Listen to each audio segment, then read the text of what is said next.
আসসালামু আলাইকুম। আশা করি সকলেই ভালো আছেন। আজকে আমরা ৬ষ্ঠ পর্ব দেখব।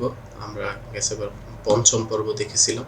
৫ম পর্বতে আমরা এই ডিজাইনটা করেছিলাম। পাশাপাশি কিভাবে আমরা পেন টুলের কাজটা করব সেটা দেখেছিলাম। পেন টুলের আরও কাজ আসবে আপনাদের সামনে। তো আজকে আমরা নতুন আরেকটা জিনিস নিয়ে দেখব। তো আজকে এই পেন টুলের কাজগুলো ডিলিট করে দিচ্ছি। আমরা এখানে যেগুলো আছে সবই আমরা ডিলিট করে দিচ্ছি। তো আমরা এখান থেকে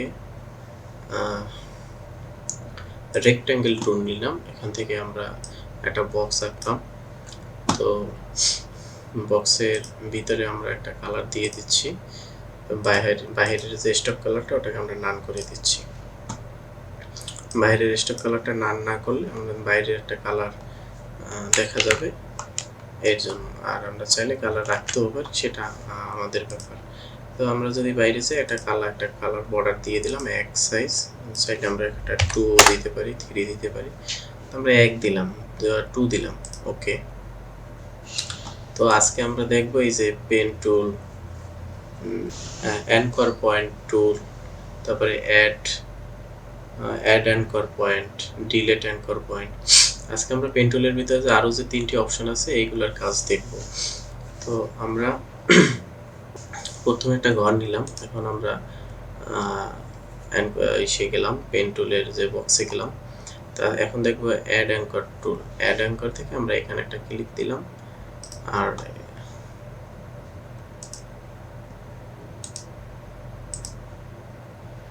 সরি, এখান থেকে আমরা এখানে ঠিকভাবে ক্লিকটা দেইনি, এর জন্য ক্লিকটা বসেনি। তো আমরা এখানে একটা ক্লিক দিলাম, এখানে একটা ক্লিক দিলাম, এখানে একটা ক্লিক দিলাম, 3টা ক্লিক দিলাম। হ্যাঁ, 3টা ক্লিক দিছি, মানে এটা হচ্ছে উপরের এরিয়া, এটা হচ্ছে নিচের এরিয়া, মাঝখানে হচ্ছে এইটা আমাদের এই জায়গা হতে এই জায়গাটার ভিতরে এরিয়াটাকে আমরা এই করতে চাচ্ছি। তাহলে এখন আমরা যাব কিসে, ডিরেক্টর সিলেক্ট টুল। এই যে ডিরেক্টর, এখানে আমরা বেশিরভাগ সিলেক্ট করি কি সিলেক্টেড টুল। আমরা সিলেক্টেড টুল না, ডিরেক্টর সিলেক্টেড টুলে ক্লিক দিয়ে আমরা এই যে তিনটা নিছি, আমরা 3টা অ্যাড অ্যাঙ্কর নিছি। 3টা অ্যাঙ্করের মাঝখানে যে অ্যাঙ্করটা ওইটাকে ধরে আমরা টান দিব, এই আমরা একটা টান দিলাম।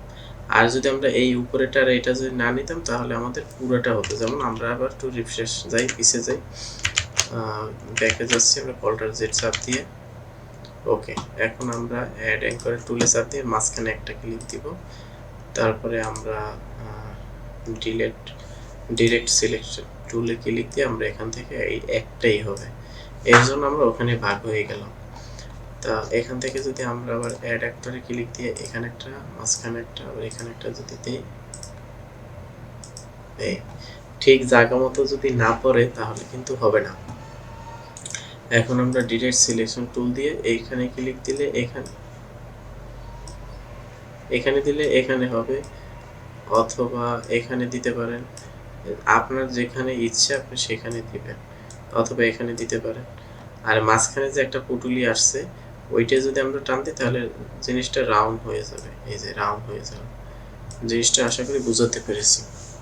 তো এটা হচ্ছে এই হলো। আর আমরা যদি চাই আমরা এটাকে সিলেকশন টুল দিয়ে আমরা এটাকে ডিলিট করে দিচ্ছি, এটা পুরোটা ব্লক করে তারপর আমরা ডিলিট করে দিচ্ছি।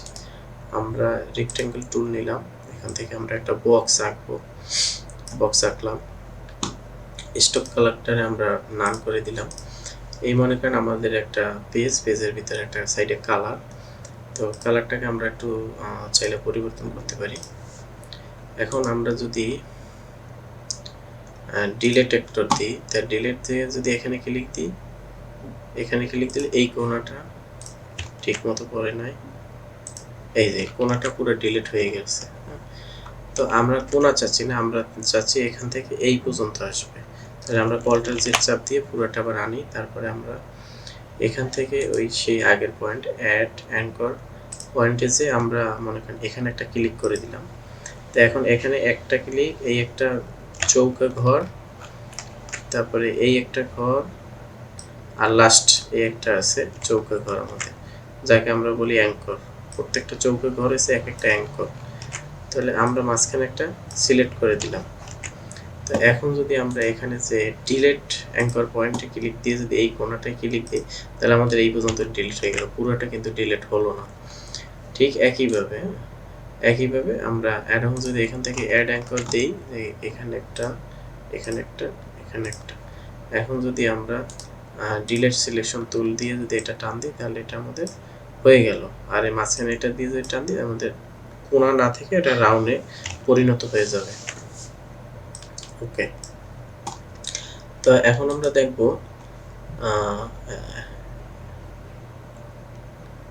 অ্যাঙ্কর পয়েন্ট টুল। অ্যাঙ্কর পয়েন্ট টুল কি টুলের কাজ কি? মনে করেন আমরা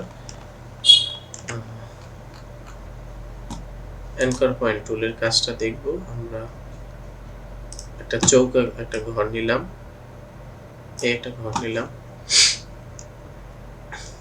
ঘর নেওয়ার পরে আমরা সিলেকশন টুলে ক্লিক দিয়ে এটাকে আমরা একটু শিফট চেপে রাউন্ড করে দিলাম। ওকে, সুন্দর একটা রাউন্ড করে দিলাম। এখন আমরা অ্যাঙ্কর পয়েন্ট টুলে গেলাম। অ্যাঙ্কর পয়েন্ট টুলে গিয়ে যে আমরা এই পাশটাকে বড় করে দিলাম। এই আমরা এই পাশেও মাঝখান ধরে বড় করে দিলাম। দেখেন সুন্দরভাবে হয় নাই? এই দেখেন আমাদের জিনিসটা কিন্তু একটা লাভে পরিণত হয়ে গেল। সুন্দর করে আঁকলে এটা আরো সুন্দর হবে। তো এই অ্যাঙ্কর পয়েন্টের কাজ হয়েছে এটা, আমরা যেদিকে টান দেব সেদিকেই আমাদের বড় হবে। এদিকে টান দিলে এই এই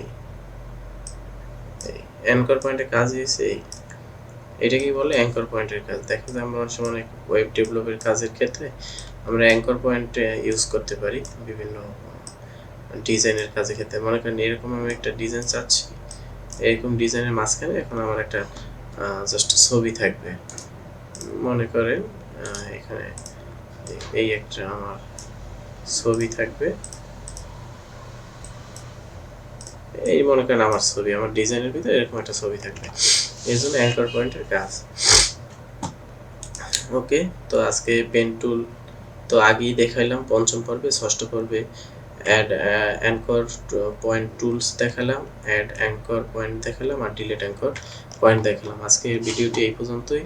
আশা করি সকলেই উপকৃত হবে এবং আমার চ্যানেলটি সাবস্ক্রাইব করে পাশে থাকবেন, লাইক কমেন্ট শেয়ার করবেন। আর এখান আমরা যে 5-6টা ভিডিও দেখাইলাম, এর ভিতর থেকে যদি কোনো সমস্যা অসুবিধা হয় তাহলে আমাকে SMS দিবেন, আমাকে জানাবেন, কমেন্ট বক্সে কমেন্ট করবেন, তাহলে আমি আপনার কাজটিকে সমাধান করে দেওয়ার চেষ্টা করব। ওকে, সবাই ভালো থাকবেন। আসসালামু আলাইকুম রহমতুল্লাহ।